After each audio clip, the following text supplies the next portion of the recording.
Hello friends, Romeo talkies पर आज हम एक्सप्लेन करेंगे एक फ्रेंच मूवी जिसका नाम है हिडन किसेस। ये कहानी दो टीनेजर्स की है, तो चलिए शुरू करते हैं। फिल्म के शुरुआत में हमें नेथन नाम के एक लड़के को दिखाया जाता है जो अपने पिता के साथ रहता है। नेथन 15 साल का है और वो एक गे है। उसके सेक्सुअलिटी के बारे में उसके अलावा और कोई नहीं जानता। नेथन एक बहुत ही सीधा साधा लड़का है। उसने अभी अभी नया स्कूल ज्वाइन किया है। नेथन के पिता स्टेफन एक पुलिस ऑफिसर है और आज वो नेथन को एक पार्टी के लिए छोड़ने जा रहे थे। नेथन इस पार्टी में जाने से हिचकिचा रहा था क्योंकि वो स्कूल के ज़्यादा लोगों को नहीं जानता। रास्ते में उन्हें स्टेफन की एक कलीग मिलती है। वो भी अपनी बेटी क्लोई को उस पार्टी में छोड़ने के लिए जा रही थी। नेथन और क्लोई एक ही क्लास में पढ़ते हैं। इसके बाद नेथन के पिता को दिखाते हैं जो पुलिस स्टेशन में अपना काम कर रहे थे। तभी कोई पुलिस स्टेशन में कॉल करके रिपोर्ट करता है कि उस पार्टी में बहुत शोर शराबा हो रहा है। तभी क्लोई की माँ और नेथन के पिता क्लोई के सोशल मीडिया अकाउंट पर पार्टी की तस्वीरें देखने लगते हैं कि वहाँ पर क्या चल रहा है। तस्वीरें देखते वक्त स्टेफन एक फोटो को नोटिस करते हैं जिसमें नेथन किसी लड़के को किस कर रहा था। उसके पिता ये तस्वीर देख बहुत चौंक जाते हैं। फोटो का वो दूसरा लड़का ठीक से दिखाई नहीं देता। दूसरे दिन स्टेफन अपने बेटे नेथन से उस फोटो के बारे में पूछते हैं तो वो उनसे झूठ कह देता है कि वो लोग बस लड़कियों को एंटरटेन करने के लिए मजाक कर रहे थे। स्टेफन उसकी बात पर यकीन कर लेते हैं। इसके बाद हमें दिखाते हैं कि नेथन फ़ोन पर छुपकर किसी से बात कर रहा था। वो किसी को मिलने के लिए कहता है ताकि वो उसका स्कार्फ उसे वापस लौटा सके, लेकिन नेथन को देख ये लगता है कि सामने वाला इंसान उससे मिलना नहीं चाहता। तभी उसके पिता वहाँ आ जाते हैं और वो उसे लेकर जॉगिंग के लिए चले जाते हैं। जॉगिंग करते करते वो लोग एक पार्क में आ पहुँचते हैं जहाँ नेथन के स्कूल की दो लड़कियाँ उसे आवाज़ देती है, लेकिन नेथन उन्हें इग्नोर कर देता है। नेथन के पिता देखते हैं कि वो दो लड़कियाँ मोबाइल में कुछ देखकर नेथन की ओर इशारा करके हंस रही थी। वो समझ जाते हैं कि वो लोग नेथन का वो फोटो देख उसका मजाक उड़ा रहे हैं। उन्हें यह बात बिल्कुल अच्छी नहीं लगती। वो चाहते हैं कि नेथन उन लड़कियों को इस फोटो की सच्चाई बता दे ताकि वो लोग नेथन के बारे में गलत ना समझें, लेकिन नेथन उनको भी इस बात को इग्नोर करने के लिए कहता है। तब वो खुद उन लड़कियों को फोटो की सच्चाई बताने का डिसाइड करते हैं। तभी नेथन उन्हें रोक लेता है और वो उन्हें बता देता है कि उसने उनसे झूठ बोला था और वो केस कोई मजाक नहीं था। इसके बाद उसके पिता उससे बहुत नाराज़ हो जाते हैं और उससे बात करना बंद कर देते हैं। इसके बाद हमें दिखाते हैं कि नेथन को वो पार्टी वाली रात याद आती है। जब वो उस पार्टी से घर जा रहा था तभी उसके मोबाइल पर किसी का मैसेज आता है कि वो उसे बाहर गार्डन में आकर मिले। नेथन गार्डन में जाकर उसका इंतज़ार करने लगता है। तभी कोई लड़का उससे मिलने के लिए आता है। यहाँ हमें दिखाया नहीं जाता कि वो लड़का कौन है और ये सीन यही कट हो जाता है। वो तस्वीर पूरे स्कूल में वायरल हो गई थी। स्टूडेंट्स से लेकर टीचर्स तक हर किसी ने उसे देखा था। हर कोई स्कूल में बस इसी के बारे में बात कर रहा था और नेथन का मजाक बना रहे थे। बहुत हिम्मत करके नेथन स्कूल पहुंचता है। वहाँ कोई भी स्टूडेंट उससे बात नहीं करना चाहता। सब लोग उसे बहुत बुरी तरह से ट्रीट करते हैं जैसे कि उसने कुछ क्राइम कर दिया हो। तभी क्लोई उसे अपने पास बैठने के लिए बुला लेती है। उसे भी नहीं पता होता कि सोशल मीडिया पर वो तस्वीर किसने डाली। स्कूल के सभी लोगों को ये जानना था कि नेथन को किस करने वाला वो दूसरा लड़का कौन है, लेकिन नेथन उनसे कह देता है कि उसे याद नहीं वो कौन था। तभी लूकस नाम के एक लड़के पर कोई इल्ज़ाम लगाता है कि नेथन के साथ वो दूसरा लड़का लूकस ही था। इस बात पर लूकस बहुत गुस्सा हो जाता है और इसके लिए वो नेथन को जिम्मेदार ठहराता है और उससे लड़ने लगता है। तभी प्रोफेसर ट्रिस्टन वहाँ आ जाते हैं और वो उसे रोक लेते हैं। प्रोफेसर ट्रिस्टन बच्चों को इंग्लिश पढ़ाते हैं। वो क्लास को समझाने की कोशिश करते हैं कि गे होना कोई गलत बात नहीं है। उन्हें नेथन को इस तरह सपोर्ट करता देख सब लोग उन्हें भी गे समझते हैं और उनको भी उल्टी सुल्टी बातें बोल उनका मजाक बना देते हैं। फिर हमें नेथन को दिखाते हैं जो एक पुरानी फैक्ट्री के पास बैठ किसी का इंतज़ार कर रहा था। वो बार बार किसी को कॉल करके फैक्ट्री के पास आने के लिए कहता है, लेकिन काफ़ी देर इंतज़ार करने के बावजूद भी वहाँ कोई नहीं आता। वो मायूस होकर वहाँ से चला जाता है। इसके बाद हमें नेथन के पिता स्टेफन को दिखाते हैं। वो काफ़ी परेशान थे। पुलिस स्टेशन में भी सबको उनके बेटे के बारे में पता चल गया था। वहाँ पर सब लोग आपस में फुसफुसा कर उसी बारे में बात करते थे और ये बात स्टेफन को अच्छी नहीं लगती। नेथन उनसे मिलने के लिए पुलिस स्टेशन के बाहर आता है। वो बहुत अकेला महसूस कर रहा था, इसलिए वो चाहता था कि वो अपने पिता के साथ मिलकर घर जाए, लेकिन वो उसे मैसेज कर झूठ बोल देते हैं कि वो काम में बिजी है। इसके बाद वो ड्रिंक करने के लिए एक बार में चले जाते हैं। नेथन उन्हें बार में जाते हुए देख लेता है। उसे बहुत बुरा लगता है क्योंकि अब उसके पिता भी उसे अवॉइड कर रहे थे। दूसरे दिन स्कूल के प्रिंसिपल प्रोफेसर ट्रिस्टन को बताते हैं कि उन्हें पेरेंट्स की कंप्लेंट्स आ रही है कि वो क्लास में बच्चों के साथ होमोसेक्सुअलिटी के बारे में बात करते हैं। उन्हें लगता है कि ट्रिस्टन एक इंग्लिश प्रोफेसर है और उन्हें बच्चों को सिर्फ इंग्लिश ही पढ़ाना चाहिए। तभी ट्रिस्टन प्रिंसिपल को बताते हैं कि उन्होंने होमोसेक्सुअलिटी की नहीं बल्कि होमोफोबिया के बारे में बात की थी। उन्हें लगता है कि स्टूडेंट्स को इस बात का नॉलेज होना चाहिए। वो रिक्वेस्ट करते हैं कि स्कूल में एंटी होमोफोबिया एसोसिएशन को लाया जाए ताकि वो स्टूडेंट्स को सही मार्गदर्शन कर पाए, लेकिन प्रिंसिपल उनकी कोई बात नहीं मानते। उल्टा उन्हें लगता है कि प्रोफेसर ट्रिस्टन भी एक गे है, इसलिए उन्हें LGBT कम्युनिटी के प्रति इतनी हमदर्दी है। प्रोफेसर ट्रिस्टन तो बस किसी तरह नेथन की मदद करना चाहते थे। वो दूसरे टीचर्स के साथ भी इस बारे में बात करते हैं, लेकिन कोई भी इस बात को सीरियसली नहीं लेता। तभी एक टीचर आकर बताती है कि आज एक मार्को नाम के लड़के पर तस्वीर का वो दूसरा लड़का होने का इल्ज़ाम लगा है। कुछ टीचर्स को ये नेथन की ही गलती लगती है। उन्हें लगता है कि नेथन ने अपने सेक्सुअलिटी के बारे में किसी को पता नहीं चलने देना चाहिए था। उनकी बातें सुन ट्रिस्टन समझ जाते हैं कि यहाँ पर उनकी मदद कोई नहीं कर सकता। इसके बाद ट्रिस्टन प्रोफेसर कैथरीन से मिलते हैं। कैथरीन स्कूल में बच्चों को मैथ्स पढ़ाती है। कैथरीन प्रोफेसर ट्रिस्टन की बहुत अच्छी दोस्त है। यहाँ हमें पता चलता है कि कैथरीन भी एक लेस्बियन है और उसके सेक्सुअलिटी के बारे में सिर्फ उसके क्लोज फ्रेंड्स को ही पता होता है। प्रोफेसर ट्रिस्टन जानते थे कि कैथरीन भी एक वक्त उसी दौर से गुजरी थी जिस दौर से आज नेथन गुजर रहा है, इसलिए वो कैथरीन से रिक्वेस्ट करते हैं कि वो नेथन से बात करे और इस मुश्किल समय में उसकी हेल्प करे। लेकिन कैथरीन इसके लिए साफ साफ मना कर देती है क्योंकि लेस्बियन होने की वजह से उसने अपने लाइफ में पहले ही बहुत कुछ झेला था।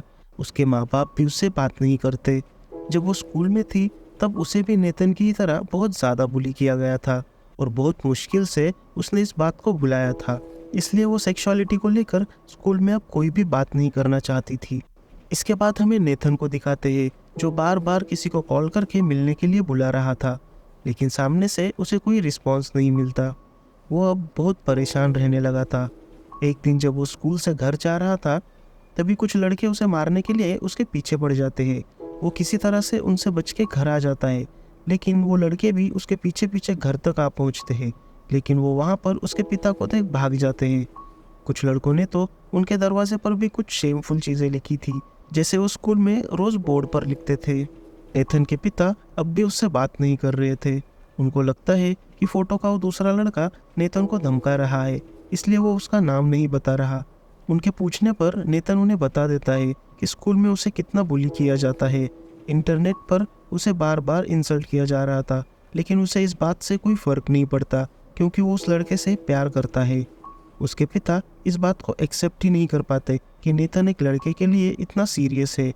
वो उसे समझाने की कोशिश भी करते हैं, लेकिन नेथन नहीं मानता। वो चाहता था कि उसके पिता वो जैसा है वैसा ही उसे अपनाए, लेकिन उसके पिता के लिए ये सब इतना आसान नहीं होता। गुस्से में वो अपने पिता को होमोफोबिक कह देता है। इससे स्टेफन को गुस्सा आ जाता है और वो नेथन को एक थप्पड़ लगा देते हैं। दूसरे दिन स्कूल में लुइस का नाम बोर्ड पर आता है। कोई लिखता है कि नेथन के साथ वो दूसरा लड़का लुइस था, लेकिन लुइस की गर्लफ्रेंड सबको बता देती है कि पार्टी वाली सारी शाम वो लुइस के साथ थी। जब भी किसी लड़के का नाम बोर्ड पर आ जाता वो नेथन से लड़ाई करने लगता था। नेथन अब स्कूल में बहुत डरा डरा सा रहने लगा। उसे डर लगा रहता है कि कब कौन आके उसे पीटना चालू कर दे। वो बहुत अकेला पड़ गया था। इधर पुलिस स्टेशन में हमें नेथन के पिता को दिखाते हैं जो अपनी कलीग, जो उनकी अच्छी दोस्त भी है, उसके साथ नेथन की बात शेयर करते हैं। उन्हें अब नेथन के लिए बहुत बुरा लगता है। उन्हें अपनी गलती का भी एहसास हो जाता है। उन्हें लगता है कि वो एक अच्छे पिता नहीं है क्योंकि उन्होंने इस मुश्किल समय में अपने बेटे का साथ नहीं दिया। अब वो नहीं चाहते कि नेथन उनसे और दूर हो जाए, इसलिए वो अब उन दोनों का रिश्ता ठीक करना चाहते हैं जैसे पहले था। फिर हमें दिखाते हैं कि नेथन एक पुरानी फैक्ट्री में किसी का वेट कर रहा होता है। तभी वहाँ साइकिल से एक लड़का आता है और पहली बार हमें पता चलता है कि तस्वीर का वो दूसरा लड़का लुइस है जो उसी की क्लास में पढ़ता था। नेथन बहुत ही अकेलापन महसूस कर रहा था। स्कूल में सबके सामने वो उससे बात नहीं कर सकता, इसलिए उसे मिलने के लिए यहाँ बुलाया था। लेकिन लुइस नहीं चाहता कि कोई भी उसे नेथन के साथ देख ले।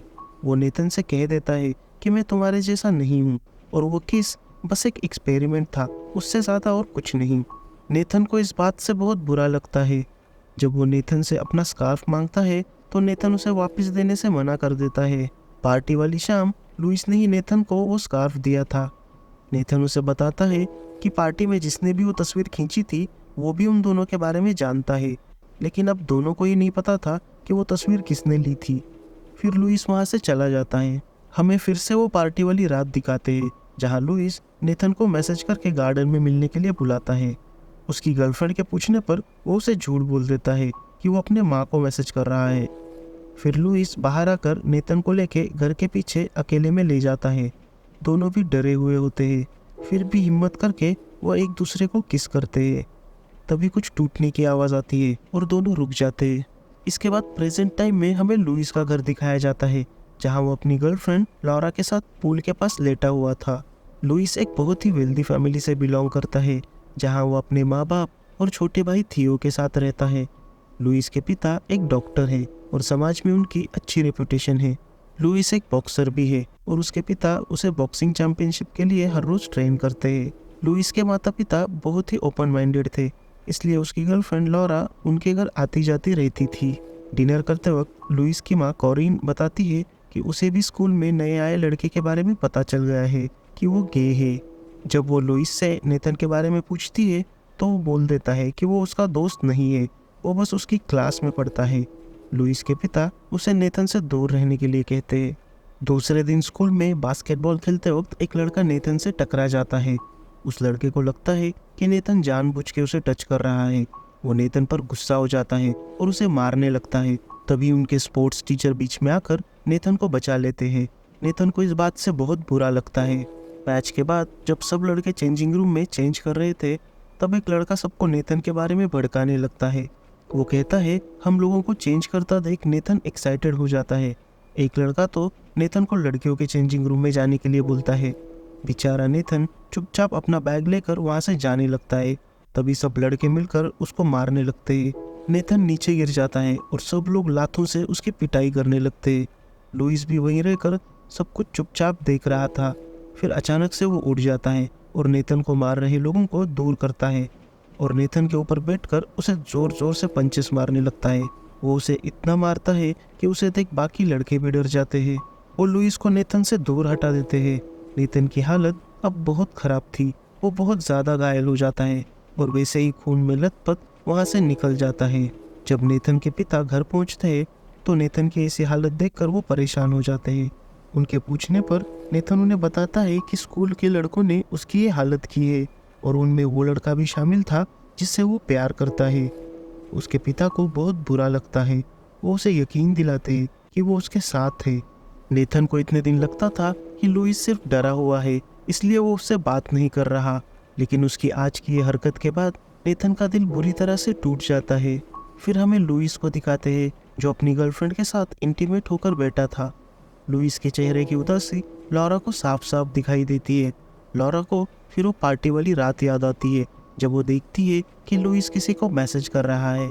इसके बाद वो उसका पीछा करती है और वो देखती है कि लुइस और नेथन किस कर रहे हैं। उसे गुस्सा आ जाता है और वो अपने मोबाइल में दोनों की तस्वीर ले लेती है। तब उसके पैरों से कुछ टूट जाता है। उसकी आवाज़ आने से वो वहाँ से भाग जाती है और इसके बारे में फिर वो किसी से कुछ नहीं कहती। सीन फिर से प्रेजेंट में आ जाता है जहाँ लॉरा लुइस को बताती है कि वो तस्वीर उसी ने ली थी।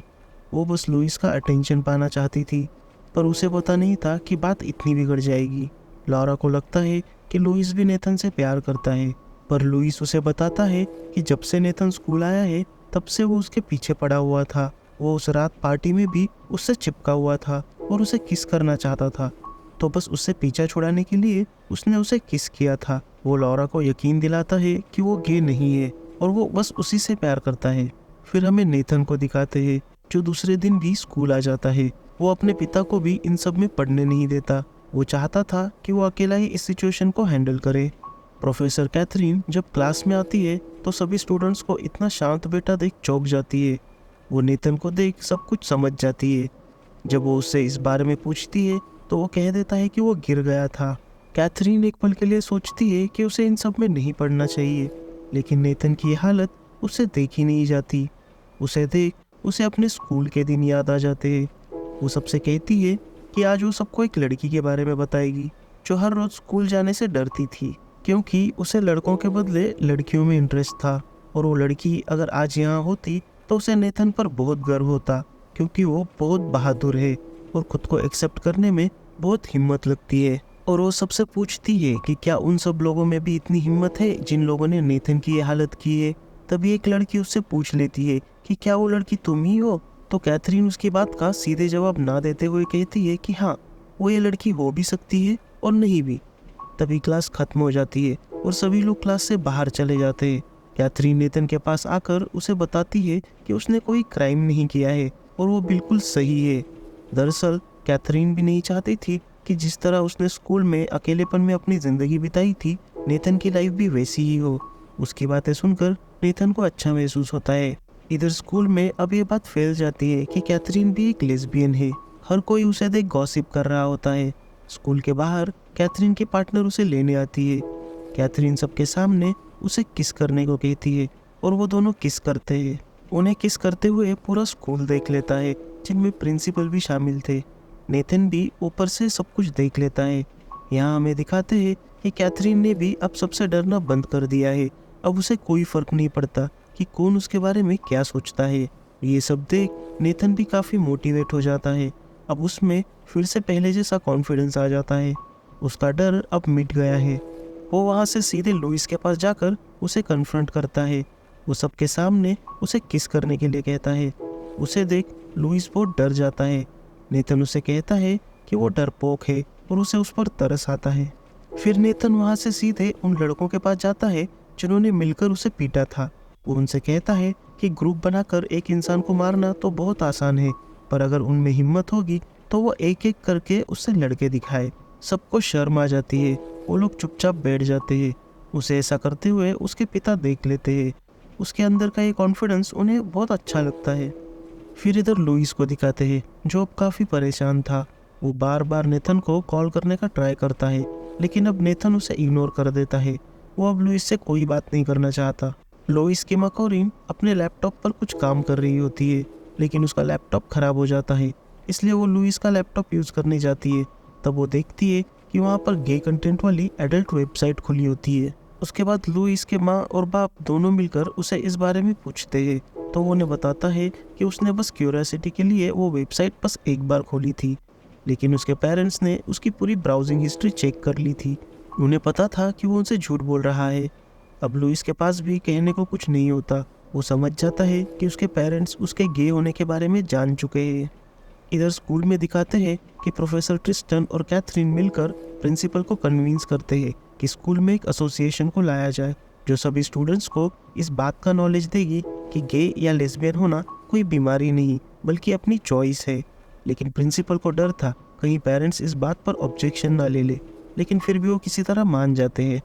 इधर लुइस के पिता को दिखाते हैं, जो उस पर काफ़ी गुस्सा थे। उन्हें लगता है कि गे होना एक बीमारी है और इस बीमारी के साथ समाज में नहीं रहा जा सकता। वो उससे उसका लैपटॉप, फ़ोन सब कुछ ले लेते हैं। उसका स्कूल जाना भी बंद कर देते हैं और बॉक्सिंग ट्रेनिंग के बहाने उसे मारते भी है। लुइस उन्हें बताने की कोशिश करता है कि उसने काफ़ी ट्राई किया कि वो ऐसा ना हो, लेकिन वो बहुत लॉस्ट महसूस करता है। लेकिन उसके पिता उसकी कोई बात नहीं सुनते। उनके लिए ज़्यादा ज़रूरी उनकी रेपुटेशन है। लुइस के माँ को उनका ये बर्ताव सही नहीं लगता, लेकिन वो उसे भी यकीन दिला देते हैं कि वो जो कर रहे हैं वो सही है और ये सब करके ही लुइस ठीक हो जाएगा। इसके बाद हमें नेथन का घर दिखाया जाता है। आज नेथन का बर्थडे है। वो अब 16 साल का हो गया है। उसके पिता उसके लिए केक बनाते हैं और उसके लिए एक तोहफा भी लाते हैं। वो बस अब किसी तरह उनका और नेथन का रिश्ता सुधारना चाहते हैं। वहाँ नेथन को फिर से लुइस का कॉल आता है और नेथन फिर से उसे इग्नोर कर देता है। नेथन का मूड ठीक करने के लिए उसके पिता उसे एक बार में ले जाते हैं, जहाँ वो अक्सर अपने कलीग्स के साथ आते हैं। वहाँ पर वो प्राउडली अपने बेटे को अपने दोस्तों से मिलाते हैं। सब लोग नेथन को बहुत अच्छे से वेलकम करते हैं। इधर लुइस बहुत परेशान होता है। वो रात भर मिरर में खुद को देखकर बार बार दोहराता है कि वो गे नहीं है। सुबह उठकर वो अपने माँ बाप से जाकर कहता है कि वो गे नहीं है और उसने बस उन दोनों को परेशान करने के लिए ये झूठ बोला था, और इसके लिए वो उनसे माफ़ी मांगता है। उसके पिता अब उसका मोबाइल उसे लौटाने के लिए तैयार हो जाते हैं ताकि वो अपनी गर्लफ्रेंड लॉरा को कॉल कर सके। लेकिन उनको पता चल जाता है कि लुइस ने काफ़ी बार छुपकर नेथन को कॉल करने का ट्राई किया था। वो समझ जाते हैं कि लुइस उनसे झूठ बोल रहा है। अब वो उससे बहुत ज़्यादा गुस्सा हो जाते हैं। वो उसका मोबाइल और लैपटॉप उसे वापस दे देते हैं, लेकिन अब वो डिसाइड करते हैं कि घर में अब से उससे कोई भी बात नहीं करेगा। उसे उसके हाल पर छोड़ दिया जाता है। खाना खाते वक्त भी वो लोग उसे अपने साथ नहीं बैठने देते। लुइस अपनी माँ से बहुत रिक्वेस्ट करता है कि वो उससे बात करे। वो कसम भी खाता है कि वो बदल जाएगा, लेकिन फिर भी वो उसे इग्नोर कर देती है। लुइस के पिता छुपकर लुइस के माँ पर भी ध्यान रखते हैं, कहीं वो कमज़ोर पड़कर लुइस से बात ना कर ले। उसके छोटे भाई थियो को भी उसके पास नहीं जाने दिया जाता। लुइस को अब लगने लगा था कि उसके पेरेंट्स उससे नफरत करते हैं। वो घर से भाग जाता है और सीधे लॉरा से मिलने के लिए चला जाता है। वो लॉरा को बताता है कि वो हमेशा के लिए घर छोड़ के जा रहा है। लॉरा को भी समझ नहीं आता लुइस ऐसा क्यों कर रहा है। उसे भी अब लगने लगा था कि लुइस गे है। उसे बहुत बुरा लगता है क्योंकि वो भी लुइस से प्यार करती है। लुइस उससे कुछ पैसे उधार मांगता है। तब उसे पता चलता है कि लुइस वहाँ बस पैसे मांगने के लिए आया है। वो भी उससे बिना कुछ कहे वहाँ से चली जाती है। वो एक बार फिर नेथन से फ़ोन पर बात करने की कोशिश करता है, लेकिन बिना उसकी बात सुने नेथन उस पर चिल्लाता है कि अब वो उसके लिए मर गया है और उससे कोई बात नहीं करना चाहता। लुइस नेथन से फ़ोन पर कुछ कहता है जो हमें दिखाया नहीं जाता। इधर लुइस को दिखाते हैं जो अब बहुत डिप्रेस हो जाता है। वो पूरी तरह से अकेला पड़ गया है।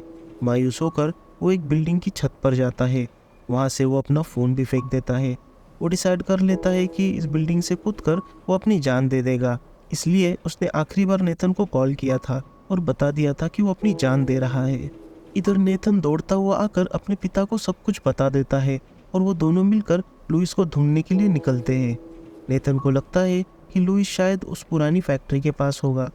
जब वो वहाँ पहुँच जाते हैं तो देखते हैं कि लुइस छत से कूदने ही वाला था। नेथन के पिता उसे समझाने की कोशिश करते हैं, लेकिन वो उनकी कोई बात नहीं सुनता। तभी नेथन दौड़ता हुआ ऊपर की तरफ जाता है और किसी तरह लुइस को कूदने से रोक लेता है। नेथन उसे गले लगा लेता है और उसको शांत करता है।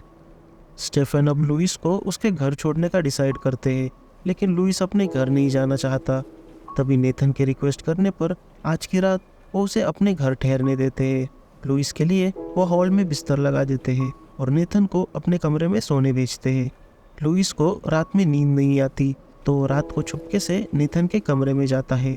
वहाँ वो नेथन को बताता है कि जब से वो 8 साल का था तब से उसे पता था कि वो बाकी लड़कों से अलग है, लेकिन अपने माँ बाप के डर से उसने कभी किसी को इस बारे में पता नहीं चलने दिया। लेकिन जब से नेथन स्कूल आया था और उसने उसे पहली बार देखा था, तब से ही वो नेथन को पसंद करने लगा था। लुइस देखता है कि नेथन ने उसका स्कार्फ आज भी संभाल कर रखा हुआ है। नेथन उसे बताता है कि उस स्कार्फ से उसकी खुशबू आती है, इसलिए वो हमेशा उसे अपने पास रखता है। अब वो दोनों एक साथ हैं। उन दोनों को एक दूसरे का साथ बहुत अच्छा लगता है। रात में अचानक स्टेफन की नींद खुल जाती है।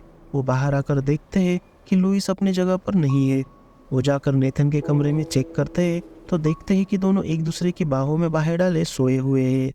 उन दोनों को ऐसे सोता देख उन्हें भी थोड़ा अजीब लगता है। फिर वो अपने कलीग के घर उससे मिलने के लिए जाते हैं और उससे ये बात शेयर करते हैं। उनके लिए भी ये सब एकदम से देखना थोड़ा अजीब था। वो चाहते हैं कि नेथन भी थोड़ा स्लोली आगे बढ़े ताकि उन्हें भी ये सब समझने में थोड़ा वक्त मिले। जब वो वहाँ से अपने घर जाने लगते हैं तो उनकी कलीग उन्हें रोक लेती है और रात को वहीं रुकने के लिए कहती है। यहाँ हमें पता चलता है कि वो भी उन्हें पसंद करती है। सुबह सुबह स्टेफन भी बहुत अच्छे मूड में थे। रात को लुइस और नेथन एक साथ कमरे में सोने पर भी वो उनसे कुछ नहीं कहते। अब वो पूरी तरह से एक कूल डैड बन गए हैं। नेथन उन्हें बताता है कि उसके और लुइस के बीच रात को कुछ नहीं हुआ। तब वो उसे अपने फर्स्ट टाइम के बारे में बताते हैं। वो कहते हैं कि फर्स्ट टाइम बहुत ही मैजिकल होता है जब हम प्यार में होते हैं। उनकी बातें सुन नेथन को बहुत अच्छा लगता है। इन बातों से हमें पता चलता है कि उसके पिता ने भी अब पूरी तरह से उसे एक्सेप्ट कर लिया है। स्टेफन ने लुइस की माँ कॉरिन को वहाँ बुलाया होता है ताकि वो लुइस के बारे में उनसे बात कर सके, लेकिन कॉरिन की जगह वहाँ पर लुइस के पिता आ जाते हैं। वो स्टेफन की कोई बात नहीं सुनते, बल्कि उनके साथ बहुत ही रूडली बिहेव करते हैं। वो बस जल्दी से जल्दी लुइस को वहाँ से ले जाना चाहते थे। लुइस का उनके साथ जाना नेथन को ठीक नहीं लगता, लेकिन लुइस उसे यकीन दिलाता है कि अब वो पहले से ज़्यादा स्ट्रांग हो गया है और सब ठीक हो जाएगा। लुइस ये भी नहीं चाहता था कि उसके वजह से नेथन के पिता को कोई प्रॉब्लम फेस करनी पड़े, इसलिए वो अपने पिता के साथ वहाँ से चला जाता है। घर लाके वो लुइस को एक कमरे में लॉक कर देते हैं। कॉरिन को ये सब सही नहीं लगता। वो उसे फिर से यकीन दिलाने की कोशिश करते हैं कि जो भी वो कर रहे हैं वो लुइस को ठीक करने के लिए कर रहे हैं। हॉस्पिटल में उनकी काफ़ी सारी अपॉइंटमेंट्स होती है, इसलिए उन्हें जल्दी हॉस्पिटल जाना था, लेकिन दरवाजे की चाबी वो अपने साथ ही लेकर जाते हैं। लुइस की माँ कॉरिन बहुत बेचैन हो जाती है। उसे समझ नहीं आता कि वो क्या करे। कुछ काम करते हुए उसके हाथ लुइस की और थियो की तस्वीर लगती है। अपने दोनों बच्चों की तस्वीर हाथ में देख उसका दिल पिघल जाता है। तभी वो एक डंबल लेकर दरवाज़ा तोड़ देती है और कमरे में जाकर लुइस को गले लगा लेती है और उससे माफ़ी मांगती है। इसके बाद वो सीधे अपने पति के हॉस्पिटल पहुंचती है, जहां वो अपने पति से कहती है कि अब वो लुइस के साथ और अन्याय होने नहीं देगी। लुइस के पिता उसे समझाने की कोशिश करते हैं कि उसके गे होने की वजह से उसने सुसाइड करने की कोशिश की, इसलिए वो बस उसे प्रोटेक्ट करना चाहते हैं। तब कॉरिन उनकी बात काटते हुए बताती है कि उसने सुसाइड करने की कोशिश इसलिए नहीं की क्योंकि वो गे है, बल्कि इसलिए की क्योंकि उसकी सारी बातें जानने के बावजूद भी हमने उसे नहीं अपनाया। हमने उसे महसूस कराया उसने बहुत बड़ा गुनाह किया है। वो बताती है कि बदलने की ज़रूरत लुइस को नहीं बल्कि हम लोगों को है। फिर भी लुइस के पिता इस बात को मानने के लिए तैयार नहीं थे। फिर कॉरिन अपने दोनों बच्चों को लेकर उनके ग्रैंड पेरेंट्स के घर रहने के लिए चली जाती है। वो अपने पति से कह देती है कि अगर उसने उन्हें रोकने की कोशिश की तो वो उसके अगेंस्ट पुलिस में कंप्लेन कर देगी। अब लुइस के पिता घर में अकेले ही रह जाते हैं। उनके लिए अपनी रेपुटेशन बहुत मायने रखती है, इसलिए वो अब भी इस बात को मानना नहीं चाहते। इसके बाद कुछ दिन गुजर जाते हैं। अब लुइस अपने ग्रैंड पेरेंट्स के घर दूसरे सिटी में रहता है। उसने अब दूसरा स्कूल ज्वाइन कर लिया है। इस वीकेंड पर उसका बॉक्सिंग मैच होता है। इसके लिए वो लॉरा को कॉल करके इनवाइट करता है। हमें दिखाते हैं कि अब लॉरा ने भी उसे माफ़ कर दिया है और वो दोनों अब अच्छे दोस्त थे। नेथन के पिता उसे बताते हैं कि लुइस इस वीकेंड उनसे मिलने के लिए आने वाला है। नेथन भी लुइस से मिलने के लिए बहुत एक्साइटेड होता है। अब नेथन अपने लाइफ में बहुत खुश है। उसका रिश्ता अपने पिता के साथ अब और भी ज़्यादा मजबूत हो गया है। लुइस को लेने के लिए नेथन और लॉरा दोनों स्टेशन पहुंचते हैं, जहां नेथन और लॉरा के बीच भी काफ़ी बातचीत होती है। नेथन लॉरा को हर्ट करने के लिए उससे माफ़ी मांगता है। अब लॉरा और नेथन के बीच भी फ्रेंडशिप हो जाती है। थोड़ी देर में वहाँ ट्रेन आ जाती है, जिसमें लुइस अपनी माँ और छोटे भाई थियो के साथ आया था। वो एक दूसरे को देख बहुत खुश होते हैं और दौड़कर एक दूसरे को गले लगा लेते हैं। उन्हें अब कोई परवाह नहीं कि कौन उनके बारे में क्या सोचेगा, क्योंकि उनके दोस्त और उनकी फैमिली अब उनके साथ हैं। इसके बाद हमें दिखाते हैं कि लुइस का बॉक्सिंग मैच शुरू होने वाला था। नेथन आके सबको बताता है कि लुइस अब बॉक्सिंग नहीं करना चाहता। तब स्टेफन उसे समझाने के लिए पीछे जाते हैं। दरअसल लुइस के पिता ही उसे बॉक्सिंग के लिए ट्रेन करते थे और आज वो उन्हें बहुत मिस कर रहा था। वो चाहता था कि आज नेथन के पिता नहीं बल्कि उसके अपने पिता उसे सपोर्ट करने के लिए आने चाहिए थे। किसी तरह स्टेफन उसे बॉक्सिंग मैच के लिए तैयार करते हैं। वो फर्स्ट राउंड में ही बुरी तरह से हार जाता है। तभी वहाँ अचानक उसके पिता भी आ जाते हैं। उन्हें वहाँ उसे सपोर्ट करता देख लुइस बहुत खुश हो जाता है और वो ये मैच जीत जाता है। जैसे ही मैच खत्म होता है उसके पिता उससे मिले बिना ही वहाँ से जाने लगते हैं। वो उन्हें रोकने के लिए उनके पीछे दौड़ता हुआ बाहर आ जाता है। वो उनसे रुकने के लिए कहता है। वो चाहता था कि उसके पिता भी सबके साथ मिलकर उसकी जीत को सेलिब्रेट करे, लेकिन वो लुइस से कोई बात नहीं करते। उन्हें बहुत बुरा लग रहा होता है। वो भी अपने बेटे से बहुत प्यार करते हैं, लेकिन उसकी सच्चाई वो आज भी नहीं अपनाना चाहते। वो उनसे बार बार पूछता है कि क्या आपको मुझ पर गर्व नहीं है, लेकिन वो कोई जवाब दिए बिना ही वहाँ से चले जाते हैं। लुइस को बहुत बुरा लगता है। तभी नेथन के पिता वहाँ आकर उसे समझाते हैं कि शायद उन्हें इस बात को अपनाने के लिए थोड़ा और वक्त चाहिए, और उसकी जीत सेलिब्रेट करने के लिए वो उसे अंदर लेकर चले जाते हैं। और ये मूवी यहीं पर ख़त्म होती है। तो दोस्तों, ये मूवी सिर्फ नेथन और लुइस की कमिंग आउट स्टोरी ही नहीं बल्कि दो परिवारों की भी कहानी है। एक तरफ नेथन के पिता है जो अपने बच्चे की खुशी में अपनी खुशी मानकर इस बात को जल्दी ही एक्सेप्ट कर लेते हैं, और दूसरी तरफ लुइस के पिता है जो समाज में अपनी रेपुटेशन की ज़्यादा परवाह करते हुए अपने बेटे की सच्चाई नहीं अपना पाते। इसमें दिखाए गए स्कूल टीचर्स भी काफ़ी अहम रोल निभाते हैं, जो चाहते हैं कि स्कूल में बच्चों को सेक्सुअलिटी के बारे में जागरूकता हो, ताकि उन्हें कभी ये ना लगे कि गे या लेस्बियन होना कोई क्राइम है। तो दोस्तों, आपकी इस बात पर क्या राय है? पेरेंट्स को किस तरह से रिएक्ट करना चाहिए, हमें कमेंट करके ज़रूर बताएं। और इस वीडियो को ज़्यादा से ज़्यादा लोगों तक पहुंचाएं ताकि हम सेक्सुअलिटी को लेकर अवेयरनेस फैला सके। अगर आपको ये वीडियो अच्छी लगे तो हमें लाइक और कमेंट ज़रूर करें, और ऐसी ही कहानियाँ सुनने के लिए हमारे चैनल को सब्सक्राइब करना ना भूलें।